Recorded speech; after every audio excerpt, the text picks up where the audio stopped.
Il est presque 20h, l'heure des principaux titres de l'actualité avec vous, Fleur Maréchal. Oui, elle s'appelait Mélanie, elle avait 31 ans, c'était une jeune maman. Elle a été poignardée par un élève de 14 ans à Nogent, en Haute-Marne, en marge d'un contrôle des sacs devant le collège Françoise Dolto. Les gendarmes étaient juste à côté. Ce sont eux qui ont maîtrisé cet élève de 14 ans sur place ce soir. Yann Effelé, évidemment, c'est le choc qui domine.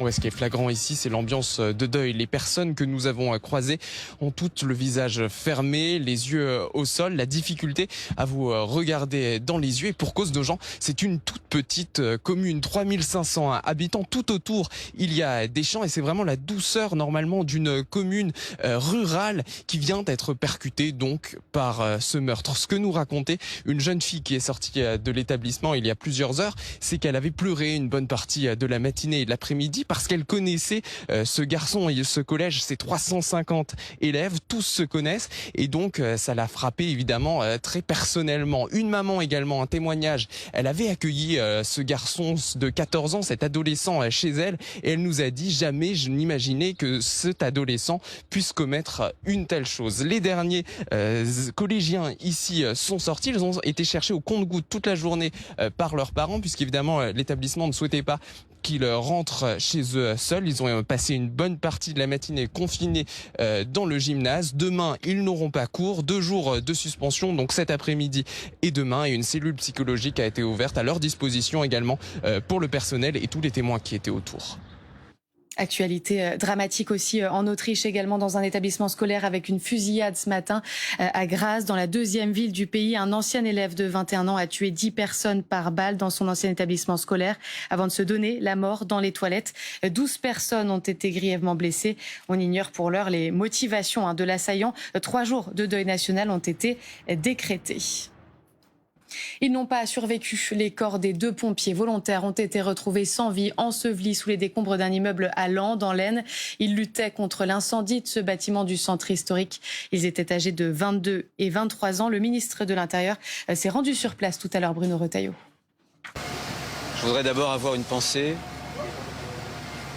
pour les victimes, leurs proches, leurs familles.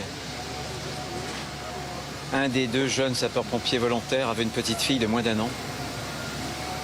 Et je pense particulièrement à leurs proches et à leurs familles. Aujourd'hui, la République se tient à leur côté, bien sûr, et c'est la nation tout entière qui est venue leur apporter ce témoignage de solidarité. On vous en parlait hier, les militants du bateau humanitaire Madeleine en route vers Gaza et interceptés par Israël sont appelés à rentrer chez eux. Ils voulaient briser le blocus humanitaire à Gaza, mais Israël les en a empêchés et veut les expulser, qu'ils retournent chacun dans leur pays. Certains ont refusé, comme l'eurodéputée insoumise Rima Hassan. D'autres ont accepté. C'est le cas de Greta Thunberg, la militante écologiste que vous apercevez. Elle rentre en Suède après une correspondance par Paris, lors de laquelle elle s'est exprimée tout à l'heure. Ils ont agi illégalement en nous kidnappant dans les eaux internationales. Aujourd'hui, je suis très inquiète pour mes camarades. Nous avons reçu des messages nous indiquant que cela allait être très difficile d'avoir accès à des avocats. Je demande aujourd'hui leur libération immédiate. Et puis à peine suspendue, elle est déjà réinstaurée. MaPrimeRénov' ne fonctionnera pas cet été, ça vous le saviez déjà. Vous avez jusqu'à fin juin pour déposer vos dossiers, mais le guichet ouvrira dès septembre, dès le 15 précisément. Éric Lombard, le ministre de l'économie, avait annoncé sa suspension pour cause d'encombrement de dossiers et de fraude. Suspension qui sera finalement seulement estivale. Vous restez avec nous sur France Info. Tout de suite, vous retrouvez Les Informés, comme chaque soir, présentés par Agathe Lambray. À tout à l'heure.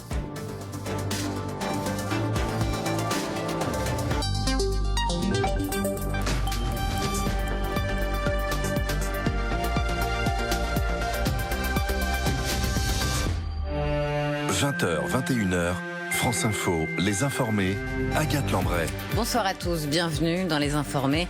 À la une ce soir, la mort à l'entrée de l'école dans une commune. Un jour en apparence comme un autre, après qu'une surveillante a été poignardée par un adolescent devant un collège en Haute-Marne. Ces questions, faut-il renforcer les contrôles ou durcir les règles sur le port des couteaux? Est-ce un fait divers ou un fait de société? Comment le gouvernement peut-il sortir de ce piège de l'insécurité? Dans Dans un instant, l'éclairage de Noémie Bonin, spécialiste éducation à France Info. Bonsoir Noémie. Bonsoir. Est-ce le sort de Gaza qui est mis en lumière après l'interception du bateau qui se dirigeait vers l'enclave palestinienne par Israël? L'eurodéputé LFI Rima Hassan refuse son expulsion de l'État hébreu. Pourquoi? Et puis François Bayrou devra bientôt dévoiler son jeu sur le budget. Qui est dans le viseur du gouvernement? La France peut-elle vraiment être mise sous tutelle du FMI? Enfin, nous terminerons avec la carte blanche de nos informés. Autour de la table ce soir, Corinne Naïc, journaliste à l'Opinion, auteur de Président cambrioleur aux éditions Fayard. Bonsoir Corinne. Bonsoir. Christophe Jacubizine, directeur de la rédaction des Échos. Bonsoir Christophe. Valérie Gache, chef du service politique de RFI. Bonsoir Valérie. Et Cédric Clérin, rédacteur en chef de l'Humanité Magazine. Bonsoir Cédric. Les informés, c'est parti. Pas un fait isolé, mais une